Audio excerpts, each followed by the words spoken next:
Give a big round of the hand. Give a big round. Give a big round. Give a big round. Give a big round.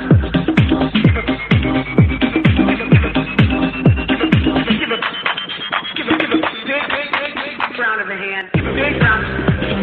Give a big round. Big round. Give a big round.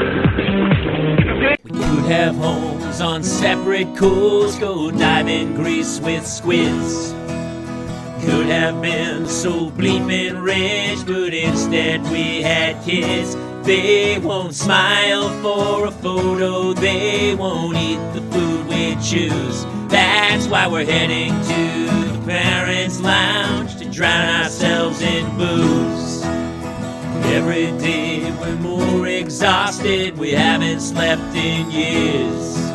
They hit me in the nuts so bad, my eyes filled up with tears. And yes, we'd like to fake our death and go off of the grids, but the truth is we are softies and we truly love our kids. So join us every Tuesday night to laugh at all our pain. Evening in the parents' lounge is the cure to staying sane.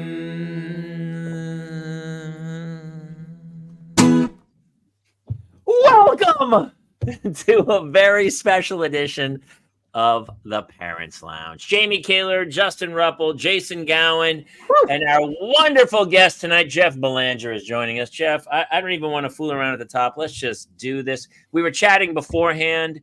It's the holidays. We are dealing with insanity. People are sick. Kids have lice. People are starting to travel. The elves have to disappear every night and come back. How are you, Jeff Belanger? Sitting on a rainbow, as they say, hanging in there. It's a busy time for me. I've decided to try to conquer another holiday. Halloween was pretty well established in my wheelhouse for the longest time, and it turns out that Halloween is only the second scariest holiday of the year. I don't have to tell you guys this, your parents. No. Christmas by far, hands down. Halloween's only the warm-up act. Halloween has ghosts, they could scare you, but Christmas has monsters that could literally kill you and eat you. And we're all in mortal danger, and I feel like I should be here to warn you.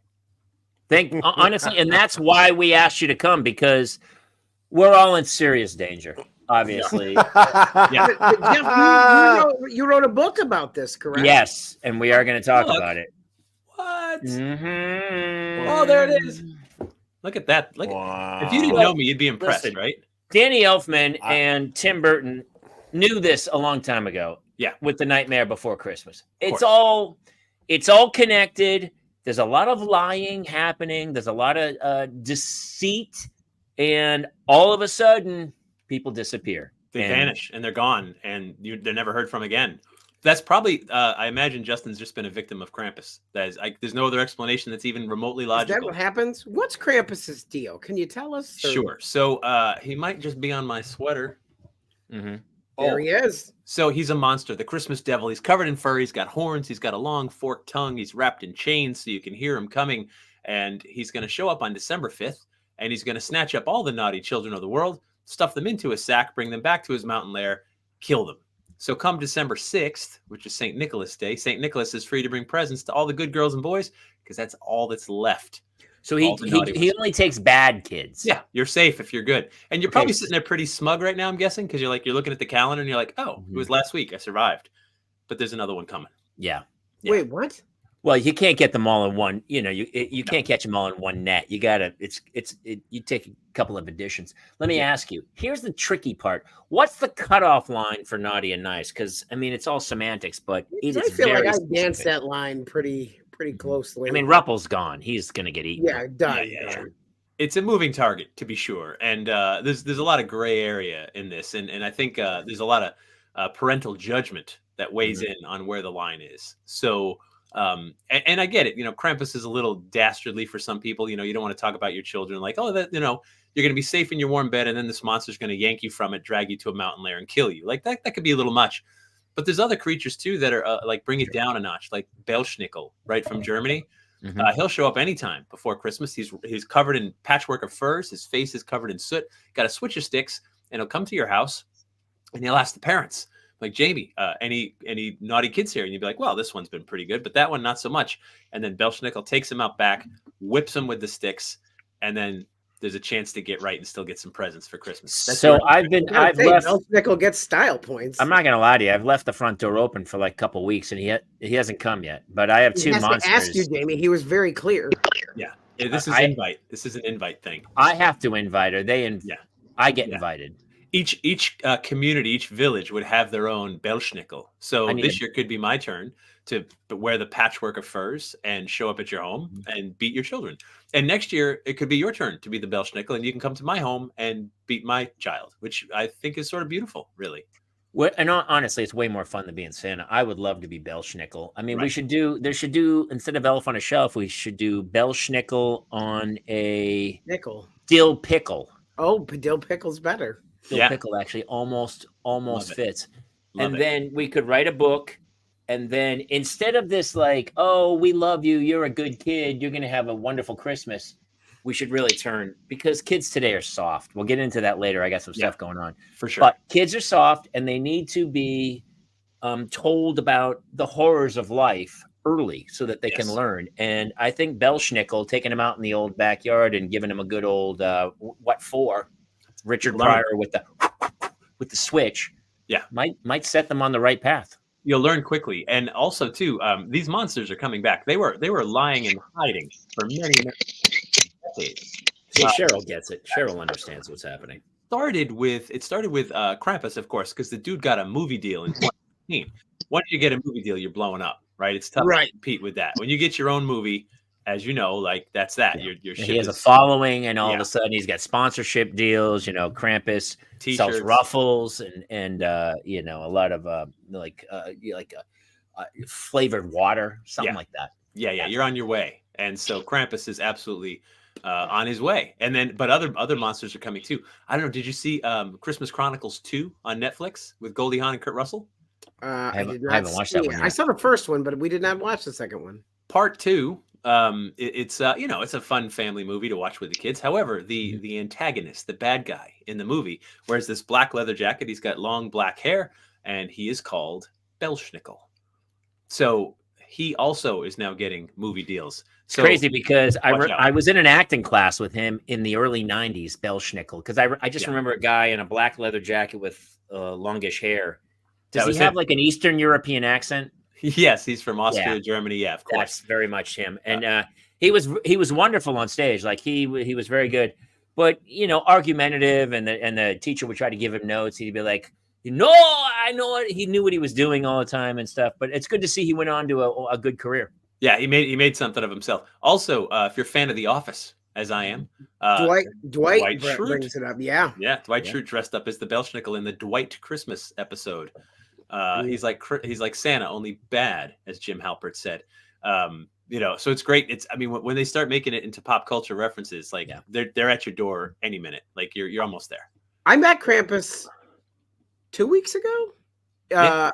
We do this Christmas stroll in our town, and a Krampus was hiding in the park and talking to people who happened to wander in the park, and he was not scheduled to be there, so it was just this random Krampus. I love that. I absolutely love it. My parents live in this little conservative Connecticut town, and I gave a talk there about all these monsters of Christmas, and I had Krampus on my shirt, and this little old lady said, "What is that?" And I said, "Well, that's Krampus." And she said, "I went to the holiday parade in town today, and the Seymour, Connecticut holiday parade looks exactly like you imagine it looks, with like the fire truck and the marching band from the high school and little kids marching and whatever. But there was a Krampus walking in the back, as there should be." And so anyway, if there's one now, maybe next year there'll be 2 or 3 because they do multiply. And that should be we should do a David Lynch film, a la Blue Velvet, like the opening of Blue Velvet, where it's slow motion with the fire truck going down the street. And then Dennis Hopper, obviously AI Dennis Hopper at this point, because he's passed, would be Krampus. He would play Krampus, and he'd be sniffing amyl nitrate the whole movie. And then he would do his Krampus-like stuff. It sounds fantastic. I'm all over it. Oh, hi, Justin. How are you? Well, my cat decided that she wanted to get involved. I apologize. Fair. That's no problem. We've been Have you ever run into Krampus or Belschnickel or anybody in the monster side of things, Justin? I got to be honest. I am a giant wimp who gets scared by just about anything, so I don't. What's the scariest film you've ever seen, Justin? I've only seen 3 scary films ever. Name them. Easy. First one, Princess Diaries. Well, that's just horrifying, on its face. I mean that was Mary Poppins. My Best Friend's Wedding. No, I love My Best Friend's Wedding. God damn it. There will be dancing. Don't. No. And Step Up. No. Save the Last Dance for how Stella got her groove back. No. What are the 3 horror films you saw? The horror films I saw were when I was 14. I saw The Exorcist. Good one. I just watched it again recently. It's pretty good. Still holds up. Couldn't sleep in a bed for 2.5 months. That scared the shit out of me. It was the bed's fault. I see where you're going with that. It makes sense. I didn't say the bed. I said it's my fault because the bed scared the shit out of me. Like Sure. that's where everything happened. No, I get it. Number 2, should have stopped here. Should have stopped here. I saw this movie called Event Horizon. Yeah. I've seen it. Yeah, it's Lawrence Fishburne, I believe, and Samuel. Jack White Nose or whatever his name is. Yeah, I get it. Okay. Would you call that horror? Jack. I would. Okay, fair enough. It's okay. Yeah. It's got some structural problems, but I'm okay with it. Number 3, I saw the Ring, and I was like, you know what, we're done. Good one. Oh, it's a great horror film. One more. Yeah. One more.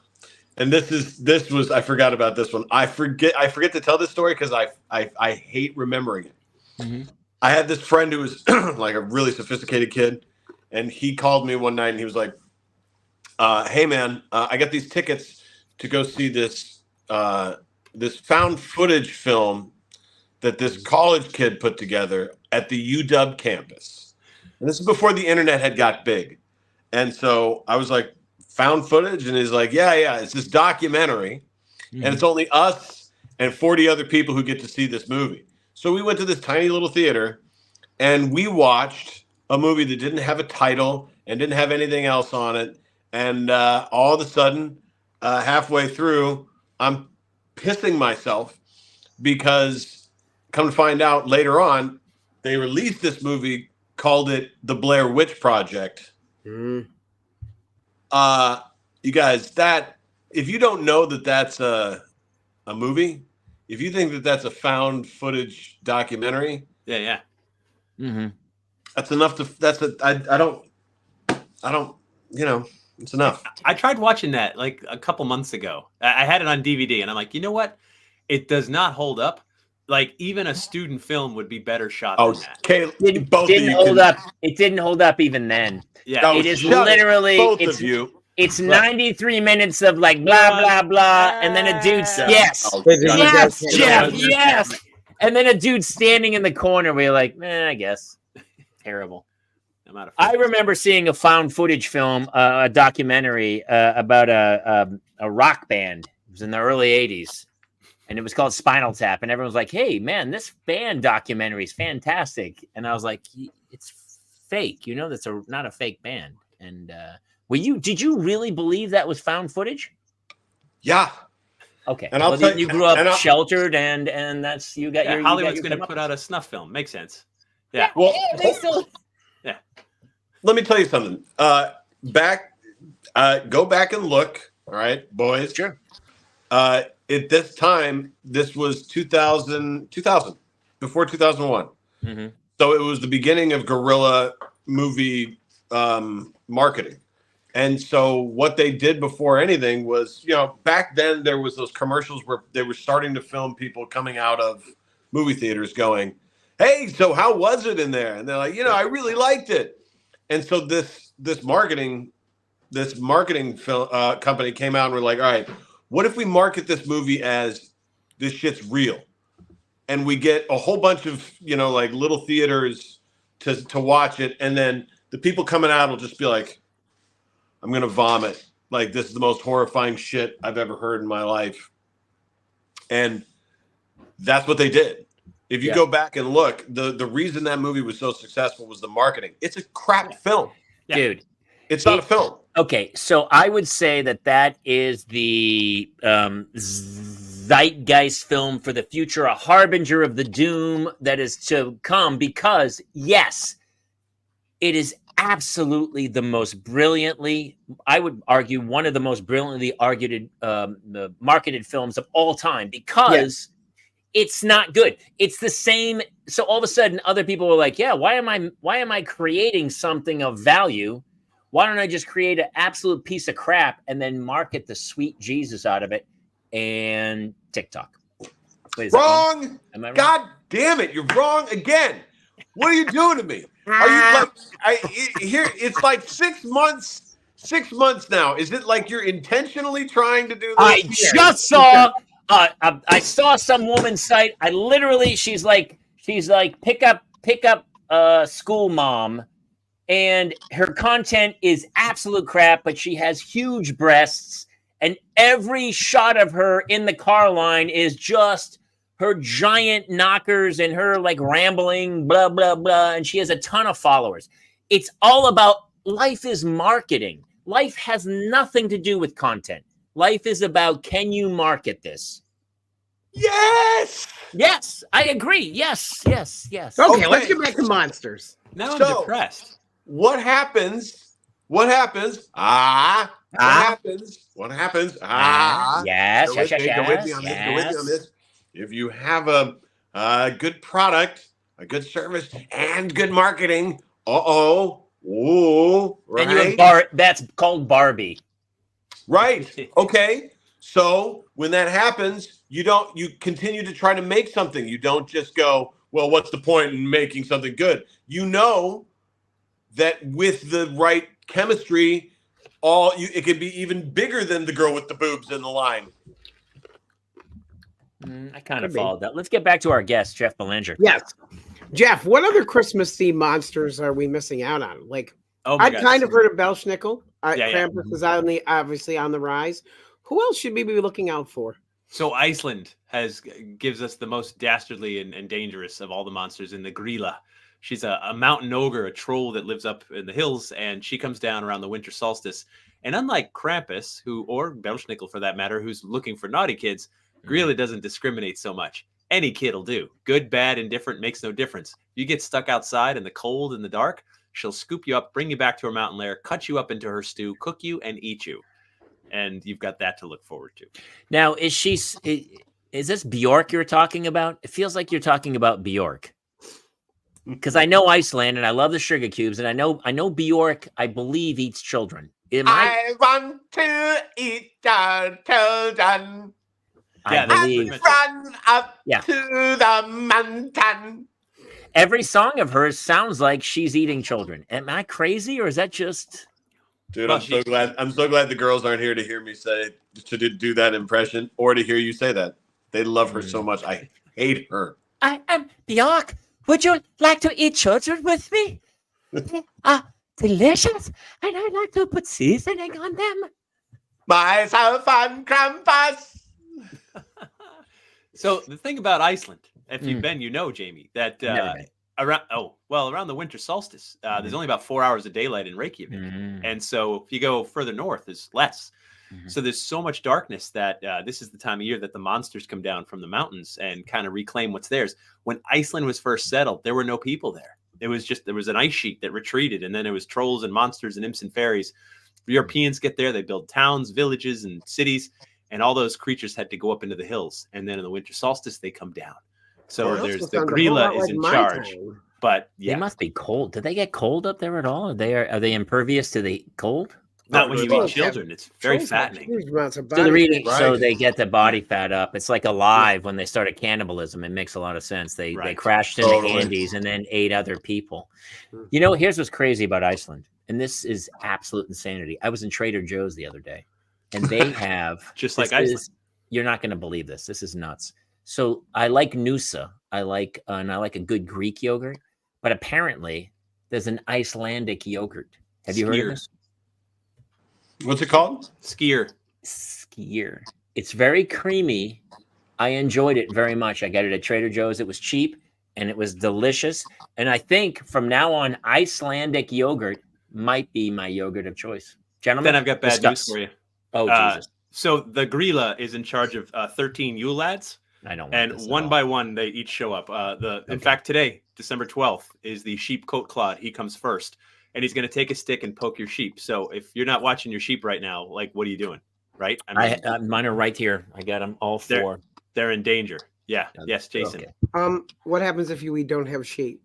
You're probably okay. Like, he's out there just poking a stick at nothing.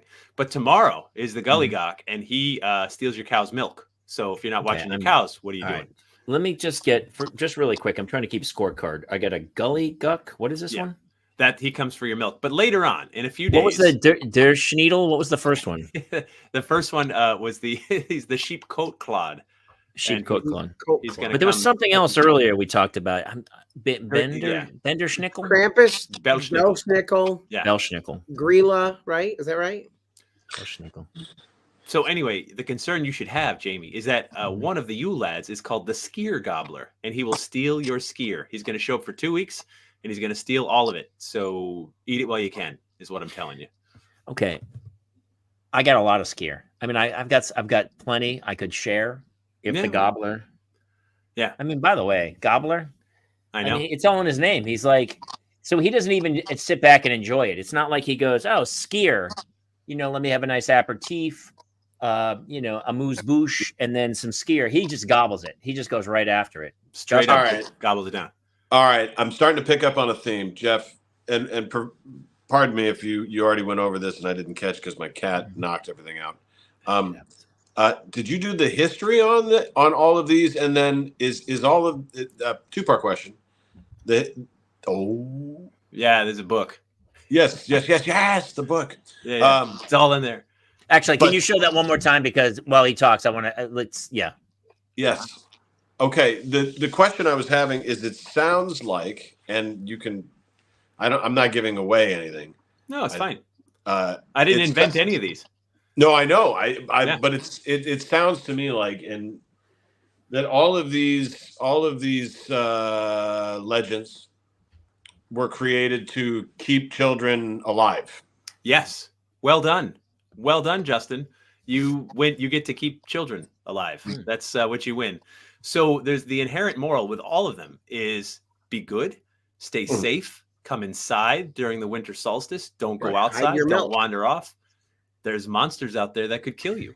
But you said there was one monster that ate all the children, regardless. Grilla. Yes. But that's the thing. When you've got 4 hours of daylight, this is the time we stay inside. So the thing is, like, all of this, all the Christmas hubbub, all of it is centered around one event only, and that's the winter solstice. It's the shortest day. It's the longest night. We're facing down the barrel of the gun that is winter. We're worried if we're going to survive, if we have enough food, if we have enough fuel, with our roof holed up under the snow. Like, these are huge concerns. And so we throw parties. We throw Saturnalia parties. We throw Yule parties. And then eventually we called it Christmas. But it was all very pagan, and it was a time to put our differences aside, drink the ale and the wine that's been made, eat the fresh animals that have been slaughtered, give each other gifts, and put our bygones aside, because we know we got to get through winter. We can go back to being jerks to each other in the spring, but for now, let's be nice, because we all need to survive this brutal, brutal season. How far back do these legends go? And it sounds like they predate Christmas, because, I used to do that American Facts versus Fiction, and and you see Religious or whatever, Bill Maher's movie or whatever, and you're like, I mean, Jesus is 2,000 years ago, but there's all these crazy pagan rituals from before that kind of then morphed into what we know as the religious stuff now. How old is, Grilla? Grilla. The Skria.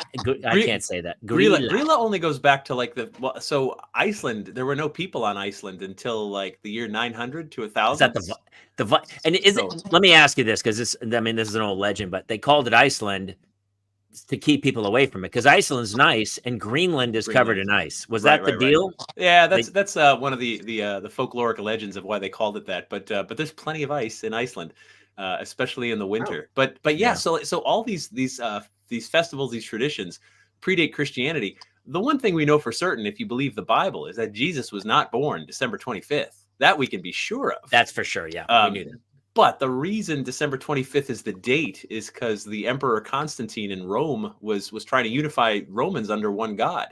And Jesus' birth story gets very little ink in the Bible because it's not really important. Christianity is not defined by the birth of Jesus. It's defined by Easter, the death and resurrection. Everybody's born, but to die and get resurrected, that's the big holiday. So Christians have literally hated the idea of the December 25th Christmas for many countless centuries, all the way up into modern times where they gave up and said it's ours. It was always ours.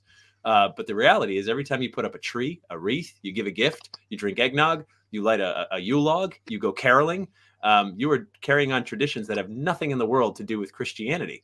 Wait, where does the Christmas tree come from?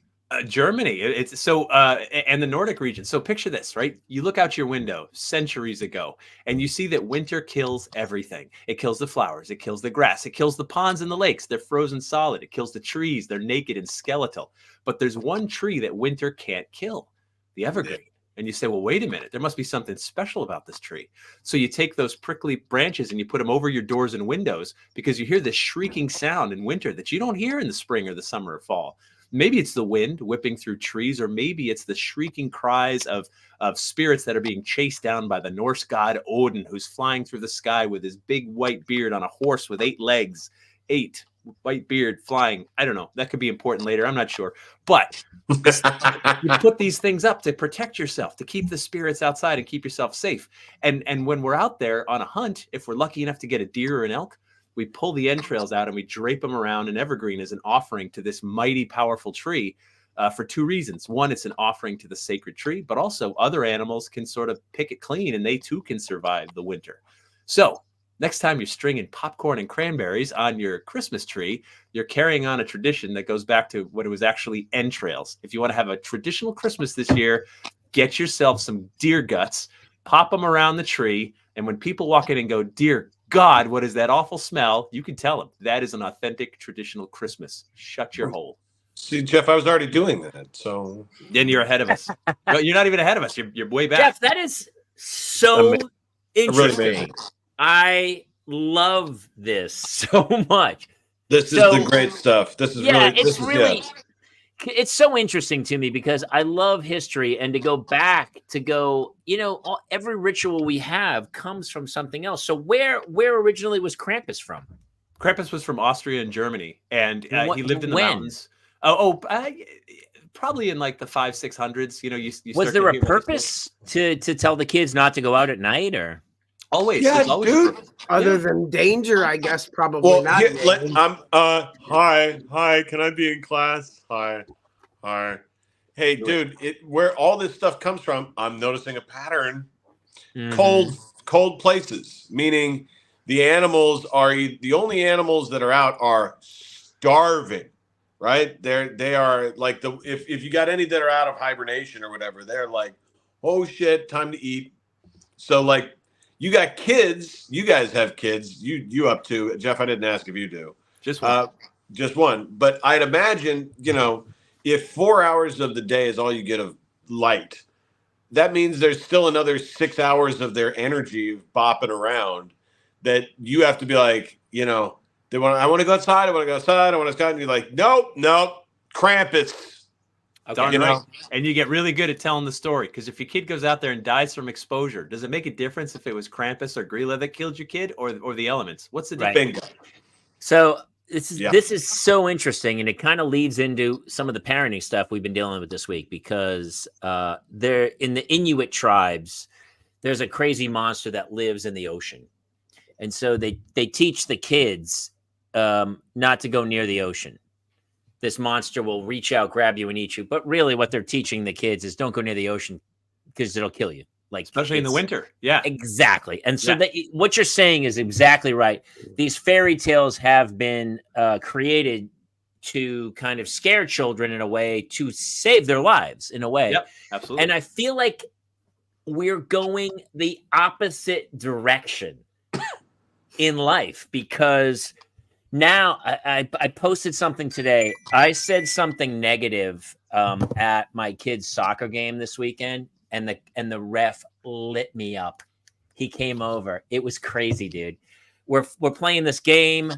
They're 10-year-old kids playing soccer, which means they're not great. at it. So you're yelling like, "Hey, you're offsides. Get back on sides." And the kid's like, "I don't even know what offsides is." And then you're yelling at the kid going, "You're stealing it from your own team. Get away from her." And all this crap of like, "No, you can't use your hands." Like just crazy soccer stuff. And so I'm usually really positive. I'm like, "Yes, that's a great cross, great pass," or whatever. My daughter is kind of near my sideline. The other kid literally dribbles right past her, and she almost gets out of the way. At 10 years old, they go like, "Oh, I don't want to deal with this." And so the kid dribbles right past her. And so I'm on the sideline, and I'm a comic, and I have biting sarcasm. So my comment, I yell out, I go, "No, don't worry about her. She's past you now. That's somebody else's problem. Not your fault." Total sarcasm. The parents behind me are rolling laughing. Laughing. The referee literally stops the play and comes over to me and he goes, "Hey man, no negative comments here. We keep it positive." And then I kind of went like, "But seriously, did you see that defense? I mean, shameful what she did." Yeah. And he didn't even like that biting sarcasm. The parents are still rolling behind me, and the dude is like, he's like so angry. He goes, "We only say positive things here." I go, "Hey, listen, I said yes, of course," because he was about to throw me out of the game.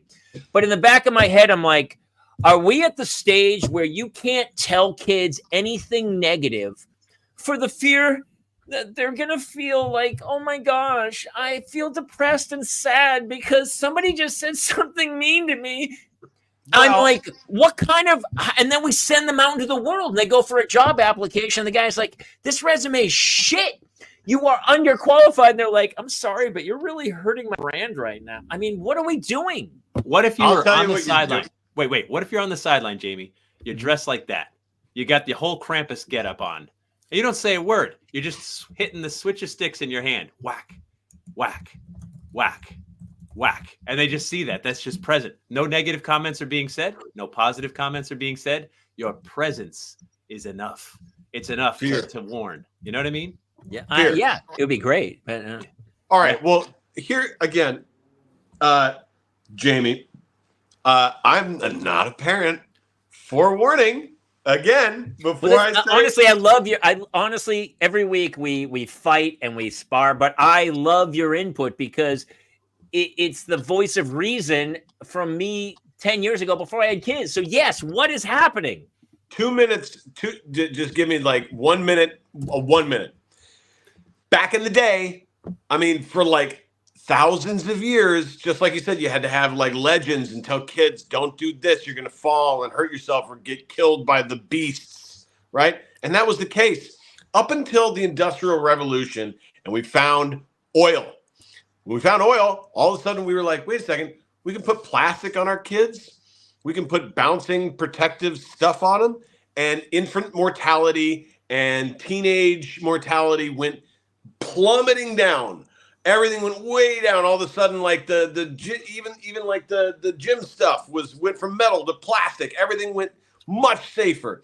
So kids were making it to adulthood, but only within like 100-year gap. So all of a sudden, we as a culture started realizing, oh shit, the only way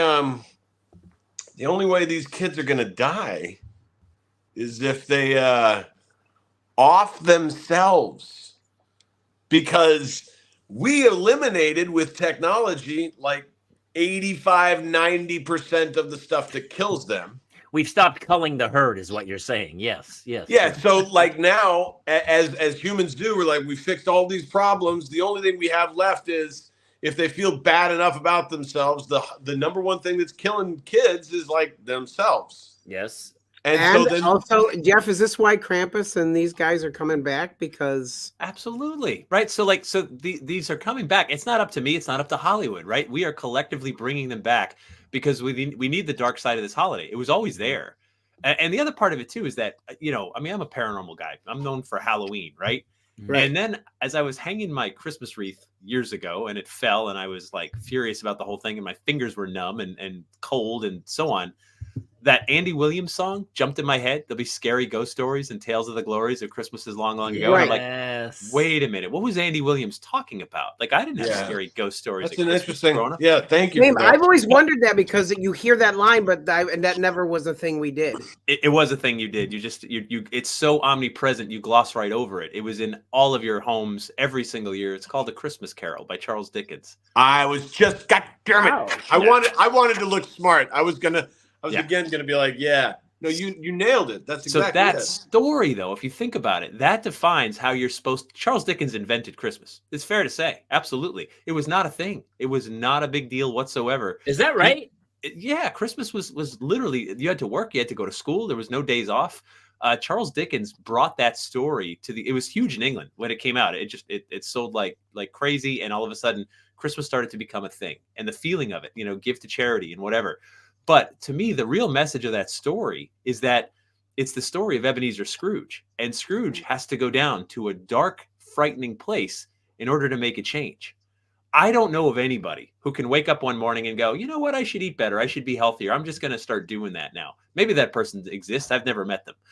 But when you get a health scare, when you are frightened, when you're really, really afraid, then you can make a change. You can be redeemed. Scrooge knew it. And by the time you get to the end of that story, where we've watched Scrooge grow up through his childhood, fall in love with a woman, then leave her for his new love of money, and then just become this cranky, bastard that no one would care if he lived or died.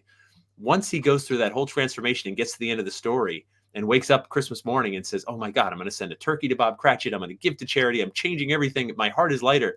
Once that happens, we realize who Scrooge is in the story. And we go, oh no, I know who he is. He's me. I'm Scrooge. I'm getting older. I'm getting crankier. And if that guy can change in one night, how appealing is that? No 12-step program, no years of therapy, just one night of facing your ghosts and your demons, and you come out the other side redeemed. Sign me up. And these monsters, these ghosts, they were there for us to provide that fear, to provide that motivation. They went away in the 1920s because Christmas became about consumerism. We were in the Great Depression. We needed Santa to get us out of it. And so Santa was all about spend, buy. All the monsters had to go away around the 1920s and 30s. But they're coming back now because I think, number one, they speak to something really primal within all of us, that we need the fear again. And it's not just the threat of oh, Santa's watching, you'll get less presents. It's no, there's monsters out there. And we know, we have access to the news and the internet. There are monsters out there. Sadly, they don't look like Krampus. Even worse, they look like you and me. There's people doing terrible things. Let me ask you, are there monsters out there that look like credit card debt? Is that something that's a horrible monster that might be affecting? Yeah. It is crazy that it's a holiday where logical humans go, I know I don't have the money for this, but I can't admit to my child that we can't afford presents. So we are going to go into debt to make sure my kid lives this fantasy world that that doesn't exist for them, because we're in people are in horrible debt every Christmas. Bleeding money to make sure that their kids go, oh my gosh, the world's a beautiful place. And it's again, are we setting kids up to go oh shit, when I was a kid, I thought the world was beautiful, but now I'm getting the reality check. But here's the thing about it. You are allowed to define your own Christmas traditions. If you want to make it completely secular, absolutely. If you want to make it deeply religious and celebrate the birth of Jesus, have at it, right? You can celebrate that any day you want. December 25th is as good as any other. But it's yours to manage. And not only that, it can change year after year after year. This year, instead of giving each other a bunch of presents, what if we make a really great meal together and everybody cooks something? If you are allowed to say, this is going to be our tradition this year. Christmas has always been packaged nostalgia, right? Think about any commercial you've ever seen for anything related to Christmas, whether it's a car with a bow on it and you're like, oh my God, whoever gets that, right? Imagine if your spouse bought you a car and put a bow on it and you're like, I had no say in this huge. Are you insane? Yeah, right. And you're like, where? Yeah, you better come with a divorce lawyer, right? Yeah. So these things that are, but let's say you have a widget that's literally 2 minutes old. I just made it. It's a mythical product. And I have a commercial with great music playing and there's a snow falling. And I say, remember when you were a kid, how much you loved unwrapping that special thing. Here it is again. Here it is again. Yeah. It's I'm playing on your nostalgia of a thing that's literally brand new. I made it a second ago. I don't even know what it is or what it does. Doesn't matter, right? I'm literally playing on your sense of nostalgia. You're allowed to redefine it every year for you and your family. Bring in the monsters if you want. Make it a scary thing. When I was growing up too, I was like, man, Santa's the greatest guy on earth, but he's an anti-Semite? That sucks, right? Like, I have Jewish friends. Like, what's up with that? You know, he doesn't visit them, but he could. Santa's very secular. Like, I still think, like, my friends who are Jewish, I was always like, that's the way to do it. One present a day, because the problem is my kids open 20 presents in the morning. 19 of them like fall by the wayside and they just play with the one. And you're like, should be honestly, it should be one present a month for 12 months, right? Jason? We have a set of friends. Their kids get exactly 3 to represent what the wise men gave to Jesus. Mhm. And the mom's argument was, why should you be getting more than Jesus? Why? That's good. Play the Jesus card. Right. Smart. Wicked smart. I don't want to bring everybody down, but I'm a comic, so don't worry. Yeah. I'm okay. But I love this little metaphor for life. My parents were both made a lot of money when I was younger, and they divorced when I was 11. Okay, but 10, biggest Christmas I've ever had. Gifts under the tree, through the living room, bled over everywhere. Perfect metaphor that the next year, divorce. Yeah. What do you mean divorce? You mean 2 Christmases? Yeah. Yeah. Let me tell you what happened after that, Jeff. 2 competing Christmases. I got After that, very nice parents, very nice people who paid attention to what their children wanted, both ended up not talking to one another and getting their children identical gifts. And said children had to learn to make this face. Oh my God, it's exactly what I wanted. Nice. And not just take your gift receipt and go get something else. Don't be a crushed. No, dude, at 11. Don't be a dick at 11. Come on, your parents are trying really to airing get through some this stuff. I'm gonna,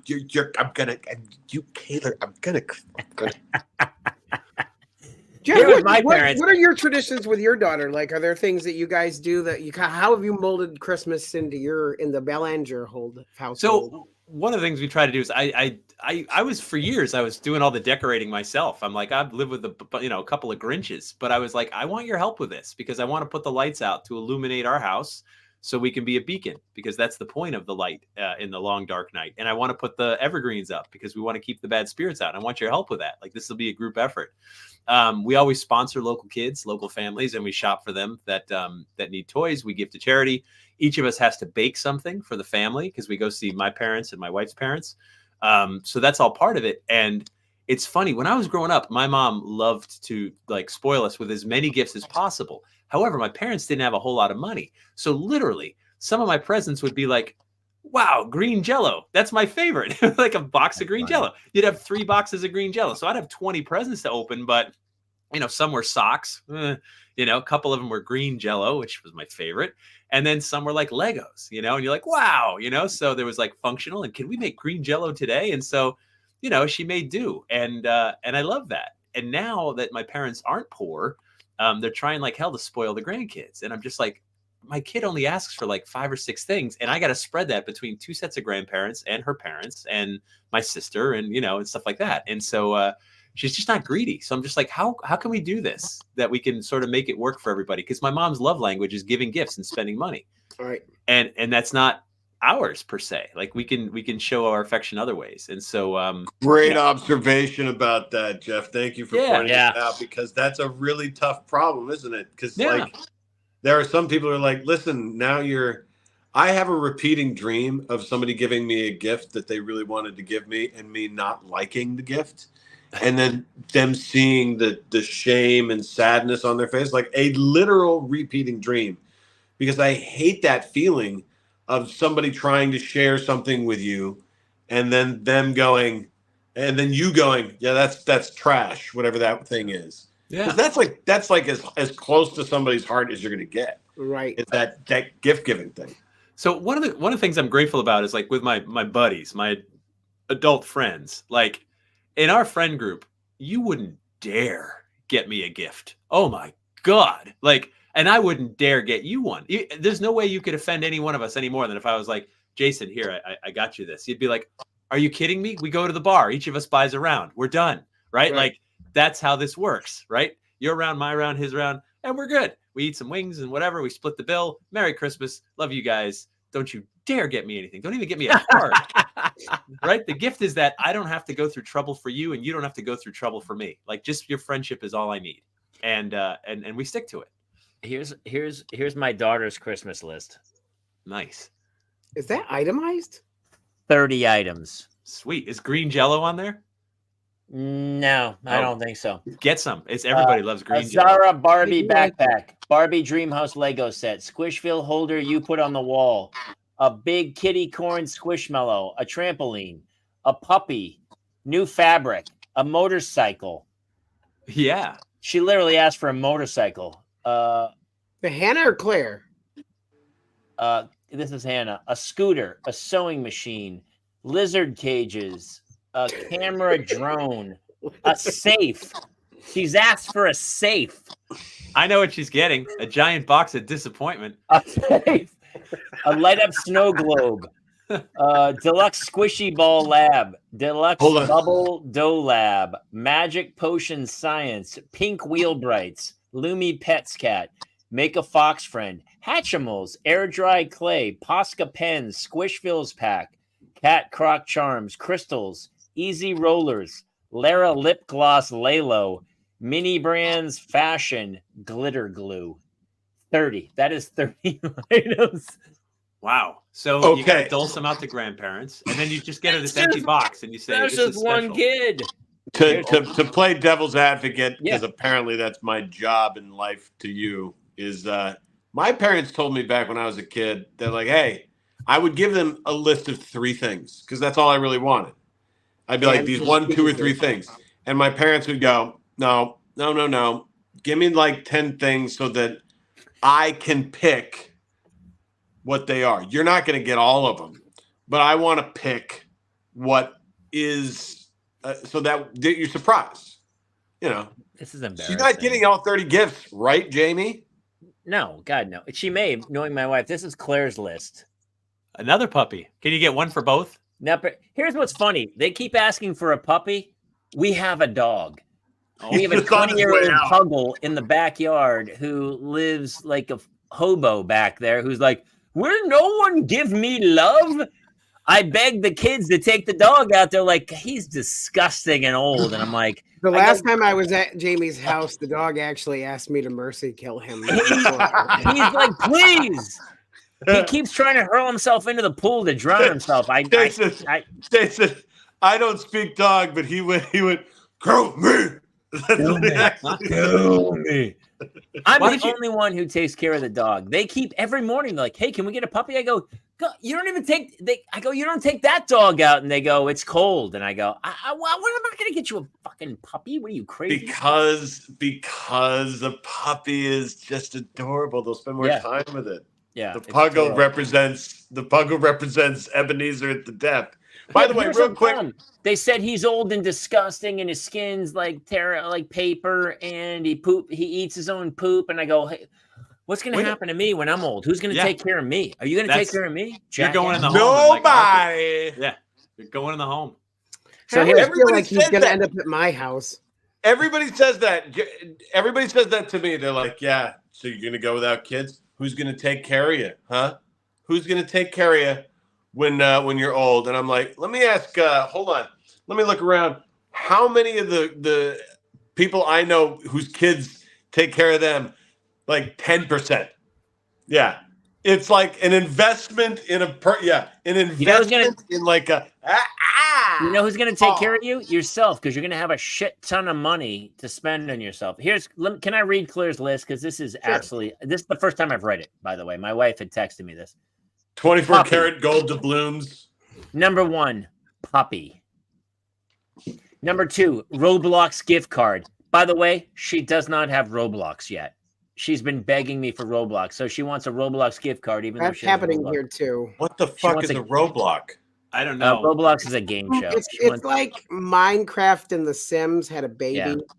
She wants a piano keyboard, which is going to happen. Oh, Leela, she wants American Girl of the Year. Lila, she wants a kitty corn surprise. Here's number 6. Target gift card. Done.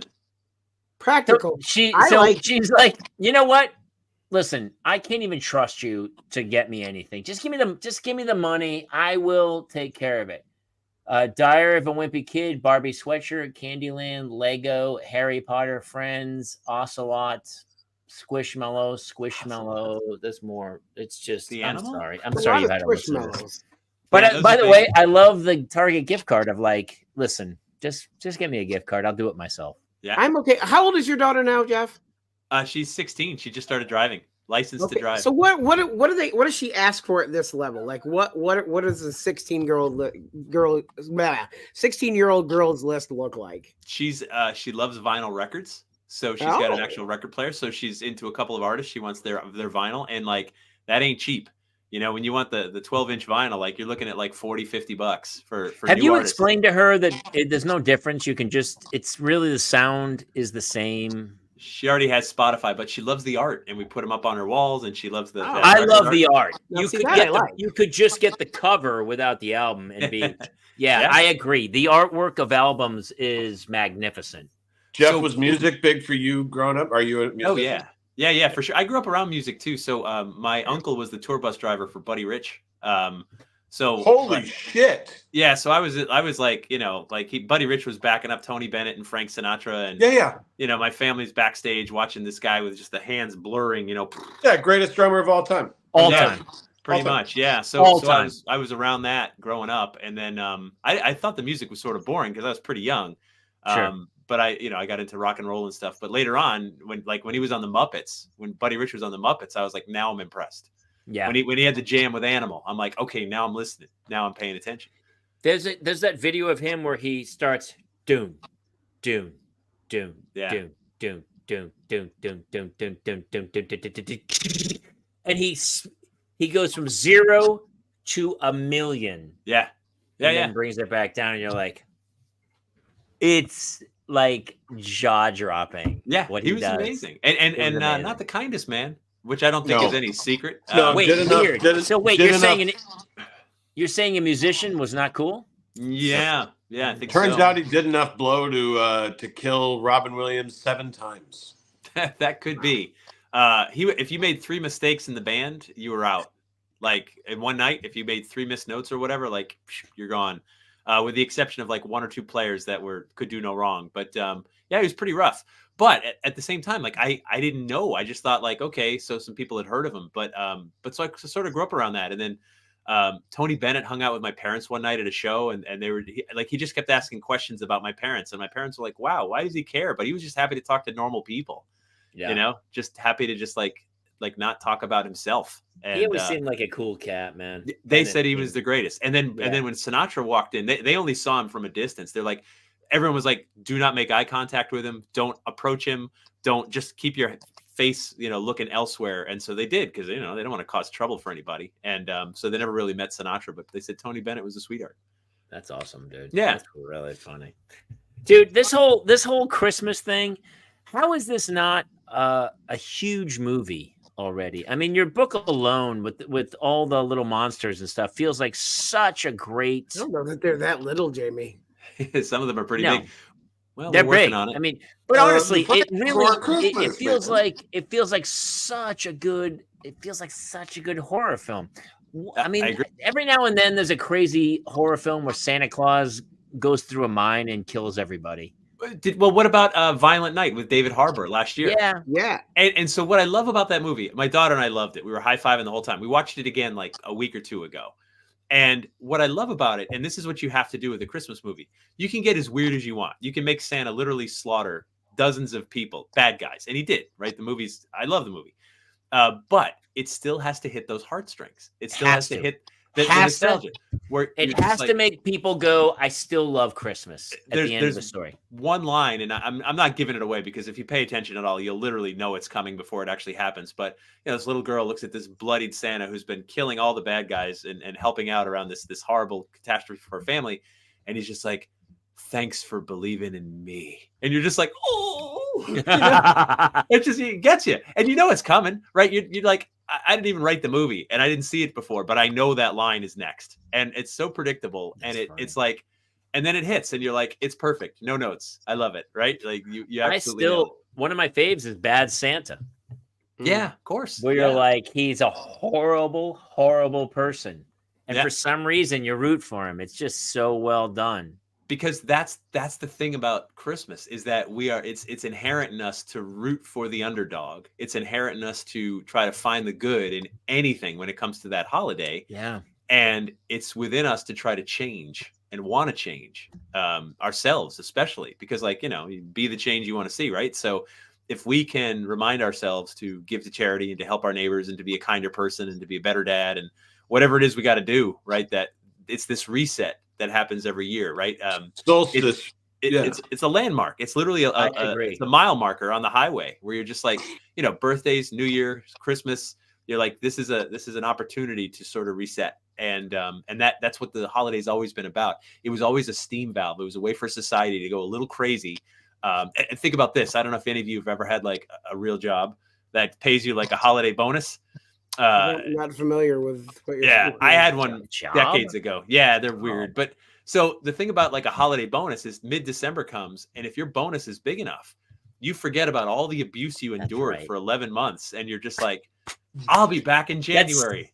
Thanks, boss. That's so true, Jeff. That's so true, man. And then it starts really over, funny. And you're just like, all right, I'll come back. That's what Saturnalia was. That's what Yule was. We're going to look out for each other. The rich are going to give to the poor. We'll get through this, and then I'll go back to being a jerk to you. It's so weird because it's such an arbitrary, like, I feel that way every year on New Year. People like make such a big deal about it, and I go, you've chosen this day to like reboot the franchise. Mm-hmm.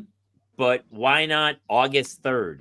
Why not whatever day you're going to do it? Because everything else feels too comfy. I know. He's right. It has that like end of year vibe of like, here we go. And then everyone's gone for a week or two. And then all of a sudden we all come back and it's January and it's 24 and we go, here we go. Look, it's a new year. I had to have this same conversation with my therapist. Where I was like, look, man, I'm going to be honest. Every Christmas I get depressed.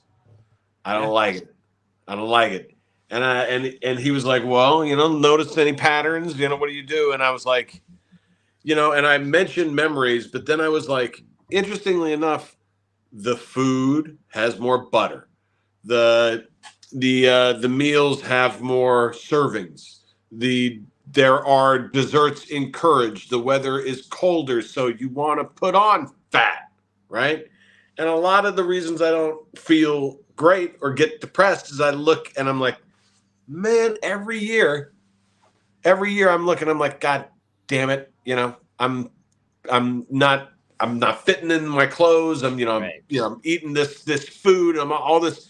And so all this angst comes. I call that just a regular Tuesday. Right. I love it. Yeah, but you know what? You're allowed, Justin, you're allowed to redefine it for yourself this year. You can be anything you want it to be, whether you're alone or with a group or make it with friends.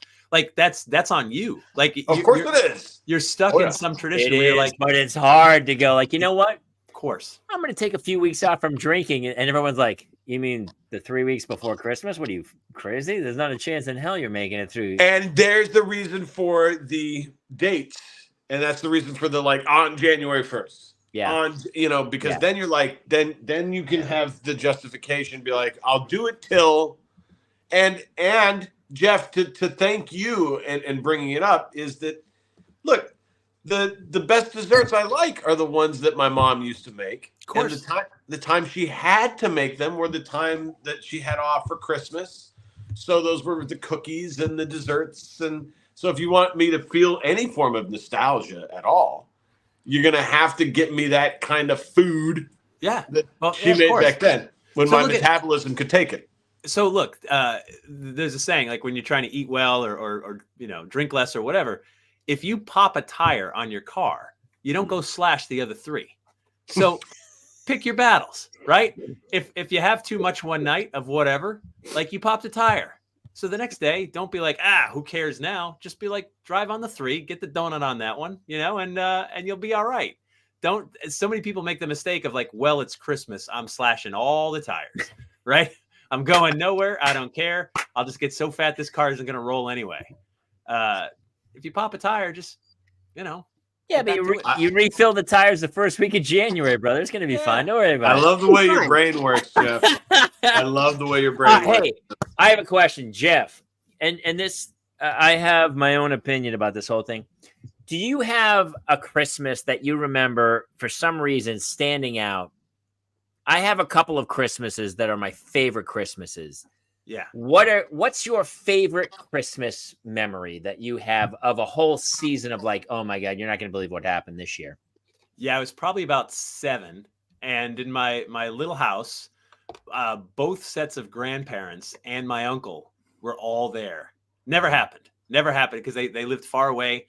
Everybody came to our house for Christmas. And I thought, now that I'm a married dad, like that sounds like hell on earth to me, to have all the in-laws together in one house. I'm like, oh no, right? But they did it. And like, Uncle Bobby's sleeping on the couch and someone else is on the pullout and I'm on the floor when my grandfather's on my bed or whatever. And like, I thought that was just the greatest to have all my family there. And I was just so happy. And only now do I realize my parents must have been in like the 8th layer of hell. Yes. Yeah. Yeah. Well, that's the plot from Christmas Vacation. Your favorite Christmas is when you were a kid and not when you were a parent. I've got a lot of favorites when I'm a parent because I've pulled off some stuff. Let me hear your favorite parent one. Yeah. So there's always a rhyming treasure hunt where there's clues hidden to find the stockings. The stockings are a very big deal in our family. So Cool.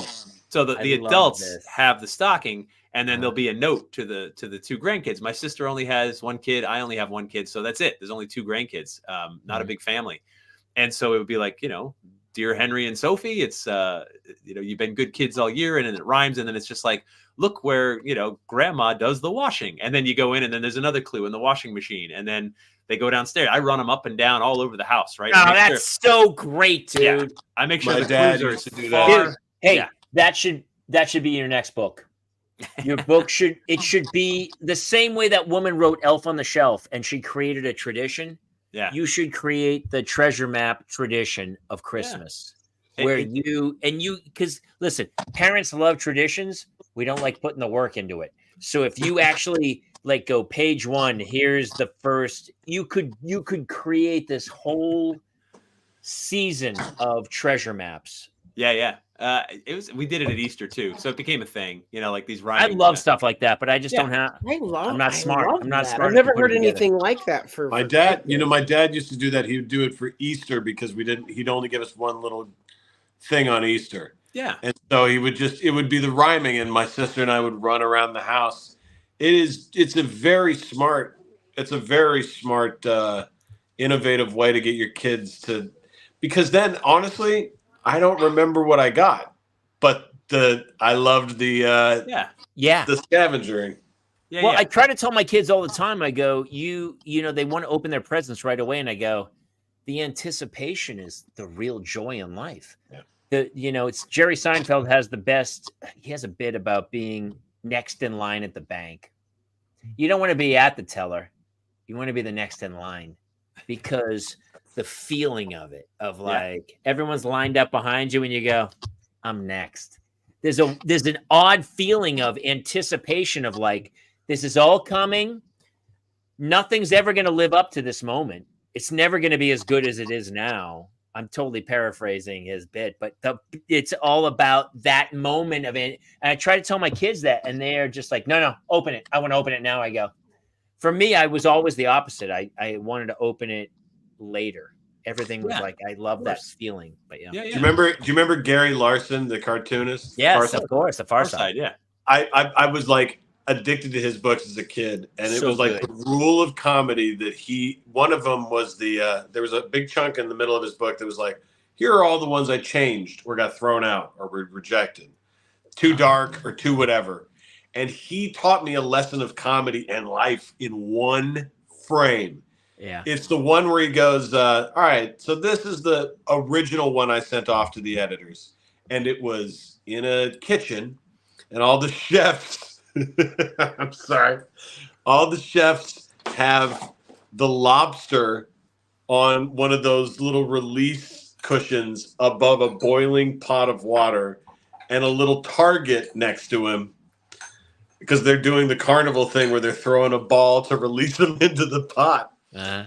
And he had drawn the cartoon where the ball was already in the air and clearly going to hit the target. And he goes, that I took back from the editor immediately. I was like, that's not funny. We already know what's going to happen. Yeah. That the anticipation's done. So this is the new one. And he goes, always remember this. Leave the audience going. Because the next one was a chef tossing the ball up in the air to himself, looking at the lobster. And the lobster's like, oh, no. Yeah. But he goes, in your head then, Yeah. the lobster escapes. And I was like, oh, shit. And he goes, that's it. There's an out. There's an out that allows you, the lobster, to escape. There's other alternatives. You feel okay at laughing at a lobster that's imminent death. And he's like, that's it. That's the difference between a good joke. And I'm like, It's oh, so good. It left Yeah. it left options for the viewer to go like that's they exactly could put their own right. they could put their own ending on it. That's really brilliant, dude. That's really smart. He taught that lesson that it was like everything opened up like, whoa. So it really is the audience going, I'll put whatever meaning I want in this, damn it. You know? And though it may not feel right to every individual, like I want a concrete answer. Most people want to put their own answer in, you know, their own meaning. Justin, what's your favorite Christmas memory? Favorite Christmas memories? Doesn't have to be a kid, could be an adult, could be a single dude at an orphan party, whatever. What do you my favorite Christmas memory? My favorite Christmas memory. Wait, hold on, Jason. You never went to an orphan party when you were a single guy and you're like your 20s? No. Where your friend would They were go, great. they'd have orphan Christmas where it's like, You didn't have anybody to go home. yeah, you don't have a family. I'm not going home. I was in California. They were like, hey, we're having orphan Christmas. And like 30 people would show up and just tear it up and have a crazy ass party. No, I never. Oh, did you that. missed out. Okay, Friendsgiving is what it's called for Thanksgiving. You know, yes, right. Friendsmas or something. Yeah, it's the My best. Bring a favorite- bottle of wine and some some sweet potatoes and go. My favorite Christmas is going to go unmatched. So when I was 14, my parents, my mom and my stepdad got married in Vegas on my birthday. And By the way, that's weird. I know. That's so weird. I can't even yeah. tell you. Oh, yeah. That's so creepy weird. I'm sorry. Very weird. Very weird. Very different. I was the best man. Even weirder. Okay. Weirder. Christmas, this guy begged them, hey, let's go to Vegas. I loved it. This was the window in Vegas where Christmas was kind of like adult Disneyland, where there was like rides and all sorts of stuff, and like all sorts of crazy shit, right? New York. I've been there. Yeah, exactly. And MGM had a theme park in the back and all this weird stuff. Anyway, 3D rides, every casino. So I convinced my mom and my stepdad, let's go back to Vegas. My dad gets me the presents I wanted, like the leather jacket that made me look older, the shoes I wanted, and then I'm like, see ya, Dad. Meanwhile, knowing that he's got to be crying his eyes out. Because then I go with my mom and my stepdad. We get on a plane that day and land in Vegas. And I was like, yay, we're in Vegas. And you guys, I shit you not, it was the most eye-opening 6 hours of my life. I landed in Vegas, and all the Christmas songs I ever loved were being played on speakers to people smoking and just pulling a sad lever, losing the rest of their money. There's no children around. The sounds of happiness is gone. We tried to get food. We get in line. No food left at the buffet. No. It is the worst Christmas. And every turn we're going, we're just laughing in our own misery at like, why did we think this is going to be a good idea? And still to this day, all of the sad little points of our life is what we regale every Christmas. Our tradition is how well can you tell the bad Christmas stories? Yeah. Not bad. Every year we've got some great, and most years are great Christmas, but a couple of Christmases were tragically bad. Vegas is sad. We retell those. Yeah. I've done Vegas for Christmas, and it's sad. I just saw some ad for Pachanga, and it's like, but I still do it now that I don't have kids. The ad on TV is like everyone is beautiful dressed. Like, oh my God, we're having. That's amazing. What just happened? I'm not sure what just happened at all. I don't know. It was probably Belschnickel. Belschnickel just showed up. We got the grilla. Grilla. No. Dude, Vegas is just sad on Christmas. It's just totally. Oh my God, he's a mess. What just happened? It's a disaster. For those of you who are just listening to this on iTunes, Justin Ruppel he literally, I think he hit his desk and the whole thing smashed over on himself. Well, guys, we beat up Jeff. We've got. I know Jeff is sick, and we got to let him go at some point. Jeff, tell everybody where they can get the book and all about the book one last time. If you're looking for the hardcover, it is sold out on Amazon. It is sold out at bookshop.org. Barnes & Noble still has a couple of hardcovers left. The sales way outran our anticipation, and Books A Million has it. But the audiobook, that won't run out. I narrated that. And then the Kindle version won't run out. And you can get those anywhere. So, well, when is the horror film coming? I'm talking to some people. You never know. Honestly, seriously, I want to play Krampus. There's no two ways about it. I want to be Listen, I will play one of the children. Jamie, you are Krampus. I know. A. I am. Perfect. You are Krampus. You are Krampus. A. B. Jeff, I cannot wait to have your audiobook on this because you're the actual narrator behind this? I narrated the whole book. We recorded it this summer. It was great. It was a cool experience. Yep. I can't tell you how excited I am because this last hour, just listening to you walk me through history. And I mean, it's my favorite people are the people who can be like, look, here's some important stuff, but in a way that I would not have wanted to hear about this, but now I want to hear everything you have. How many other books do you have? It's so funny that Christmas has become so sanitized, but in the same version of like Grimm's fairy tales, Christmas is a Grimm fairy tale, right? Absolutely. Yeah, that's absolutely. That the Grimm fairy tales came into their own the same time Krampus was blowing up in the 1800s and early 1900s. Like it was about celebrating the dark because we understood and our kids understood that there are monsters in the world. We get it, you know? I mean, we tell our kids the story of Jack and the Beanstalk because it's so obvious, right? We know who the giant is. The giant is adults. You know, no kid is as strong as an adult, but you can outsmart them. And we secretly want our kids to outsmart us. We want them to be like Jack because they'd never win in a fight one-on-one with a grown-up or a giant, but they can outsmart us. They can get to safety. And so we tell them these stories to teach them there are monsters, but you can outsmart them, and there's ways you can stay safe. And those are important lessons that we teach our kids, and we do it through story.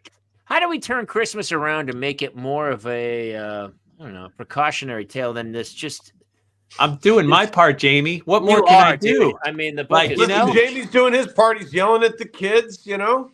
I'm going to buy the audiobook and just play it at the house. It's so commerce. Like it just has become this commerce moment in time every year where we're just bled dry. Yeah, but it doesn't have to be.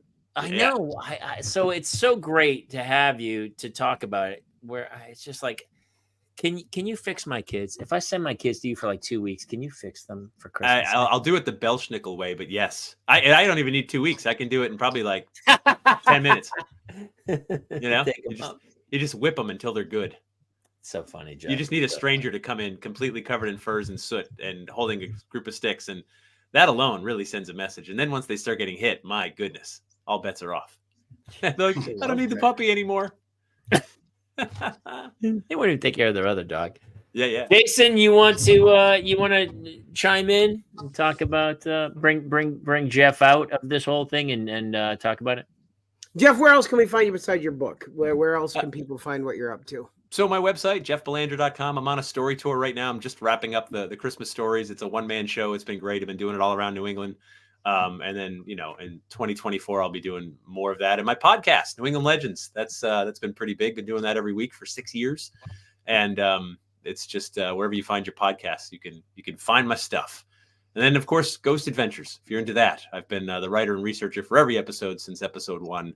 So I appreciate the day job for people that have been watching. Well, the solo show alone, I mean, it's Patrick Stewart doing a Christmas Carol, right? Like, this should be a touring show every year where you go out and go, hey, you think Christmas is this way, but here is the reality. Was dead to begin with. And you need it. Yeah. Do you dress very Charles Dickens when you do it? I literally did it tonight before I got here. I raced home to get on with you guys. So I had one of those shows this evening. I try to keep it sort of festive. It's really fun. It's fun because I can see audiences transform, because when you sort of break down the holiday and then rebuild it for them, and they sort of understand, like, oh, it doesn't have to be commercialism. It doesn't have to be consumerism. Everyone thinks that only happened in the last 20 years. It happened 100 years ago. Literally a century ago is when it started, and you're allowed to step in at any time and fix it. And it's the monsters are here. How do I change this at this point? Because my kids are so pot committed with the Elf on the Shelf and their Christmas list and Naughty and Nice and they're getting presents. How do I stop this mayhem? Why don't you ask them what they want to give? The simplest question of all. We've talked about. We talk about charity and what to give. And I say, when my kids talk about, like, she gave me a list with 30 things on it. And I said, somewhere there's a kid who doesn't have any money. And she's like, oh, and, she goes, I could give them some of my gifts. And I go, yes, that should be more. It should be more of a charitable thing than a receiving thing. Yeah. So ask them, like, hey, how can we help others this season? How can we give? Like I said, my family, there's a great local group here that literally a family gives you a want list. We get this want list, and they tell you the age of the kid and all that other stuff, and we go out and we buy it, and we put it into special bags, and we drop it off, and it'll be wrapped at specific sizes and everything, so we can make someone have a merry holiday, and we help to make that happen. That's pretty amazing, dude. I want to talk. So we took our boys to see Santa, and our 8-year-old said to Santa, he told him maybe 2 or 3 things he wanted. And because I'm kind of the mom role in this house, presents don't come my way. And Jace told Santa, he got kind of close to him and he said, hey, if you could, I don't know what he did all the other years that he was bad, but could you make my dad have a Christmas this year? Aw. Get him nothing. Get yourself something good. So I got I was like, and Santa looked at me like, I don't know what I'm supposed to say right now. Oh, I love that. That's awesome. Yeah. You're doing all right there, Gowan. Yeah, you got it, Gowan. Right. I've come along. Nobody deserves Christmas more than you, Jason Gowan. Nice humble brag. Yeah, love that. Yeah. Love You're that. good. All right, listen, Jason, take Jeff out and let's get out of this thing. Jeff is one of my oldest friends in the paranormal. He is an amazing author, amazing lecturer, amazing storyteller, and just an all-around good guy and fantastic dad. Jeff, thanks for always, whenever you come to hang, it's always a lot of fun. Thanks a lot. And I hope you guys have the merriest and scariest holiday you you've too, ever had. brother. Thank you for joining us, man. What a pleasure. Thank you. So informative. I loved it. Thank you. Thanks, Take care, y'all. See you, buddy. See ya. God, I love that guy. He's so good. We got to talk to him. We got to write a screenplay about Christmas. Christmas movies sell, man. I just got a check from the Family Stone, and that's not even a great movie. It's fine. I'm sorry. I'm going to say it again. Really like that movie. God damn it, Jamie! It is one of the top 5 Christmas movies of all time. A lot of people feel that way. True. Very true. Also, I have slight brain damage. Just slight. From that thing hitting me in the head. So I can only didn't know imagine. what was happening. All of a sudden, you're being hit with flying paintings. Listen, I do this for the art, and I don't care who hears it. Hey, man. What is Jeff Goldblum doing for Christmas? Glad you asked. So glad you asked. I go out in the street and I play Grumpus. Right, except I'm not actually dressed up in anything. It's just old Hefe's balls and a little bit of Everclear. And I just go knocking on people's doors. And when the answer, I go, grumpity grump. I grab my balls and rawr, balls in the face. And then do you finish it up with some jazz piano? Do you do jazz piano at the end just to bring it home? I just play a little jazz and then I jizz.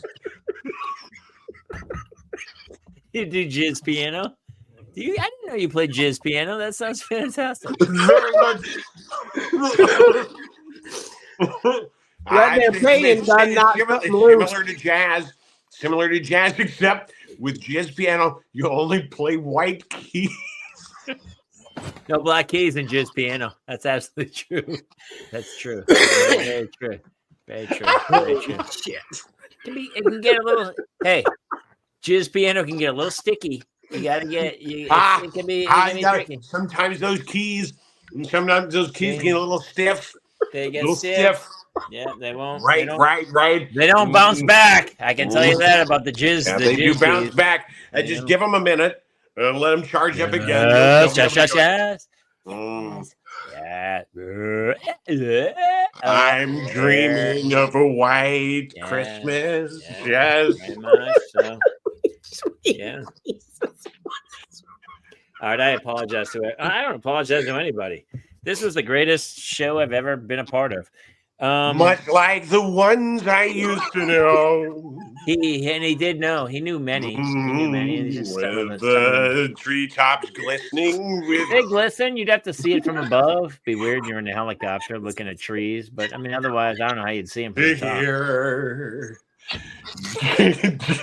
You gotta listen. Sometimes you gotta listen. This thing.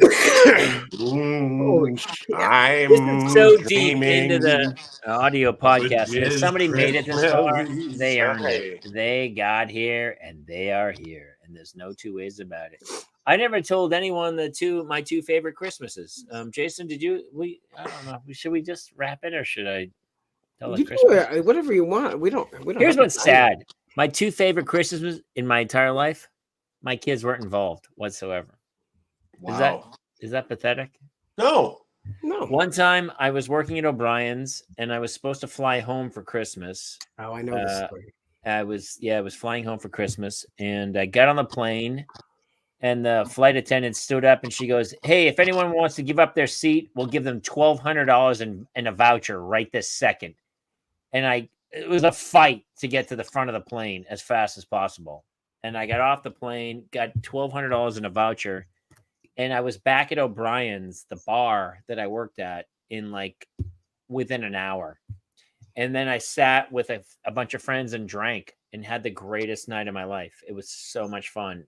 And it wasn't a Christmas. And the other, this is the other Christmas. Oh my God, this is the best. I'm in college.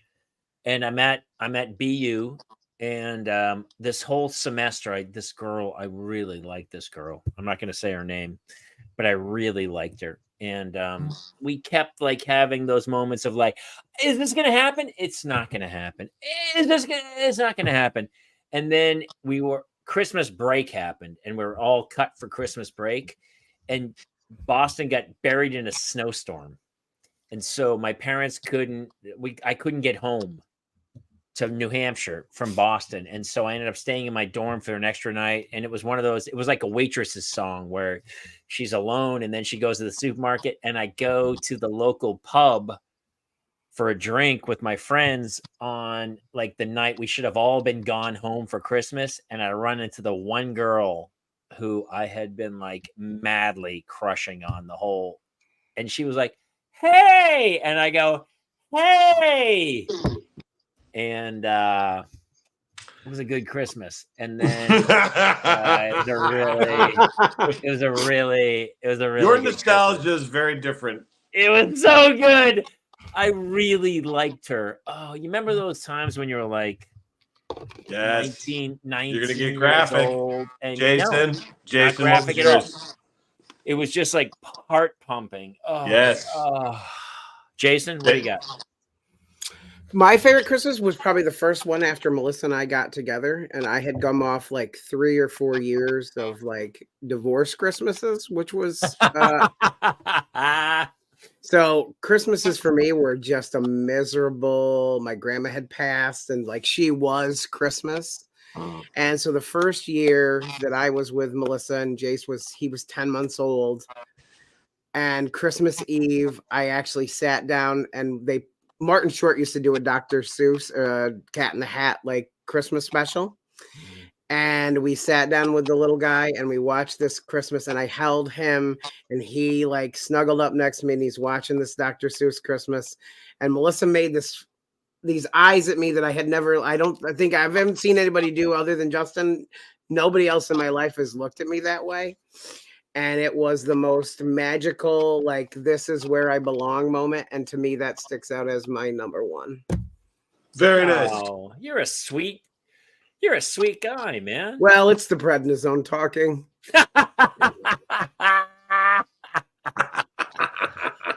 All right, we need to wrap this beast. Get out of here.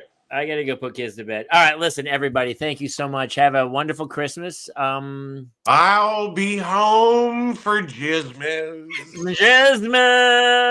You can come on that. Yes. We went a little long for Christmas. Yes. Be sure to follow, like, subscribe, love, do what you do, make a comment, say some sarcastic comment about what we do. Oh, come, all ye faithful. Just come. Jizz upon my if you're faithful face. or not, just come. It's all good. All right, listen, we love you all. That's it. We love you, Jason, Justin, Jamie. Yes. Yes. Merry Christmas to all. And thank you for joining us. And we'll see you soon. And thanks for tuning in to the Parents Lounge. Triple nuts roasting on an open bed of flames. As Thomas Franklin style, yeah.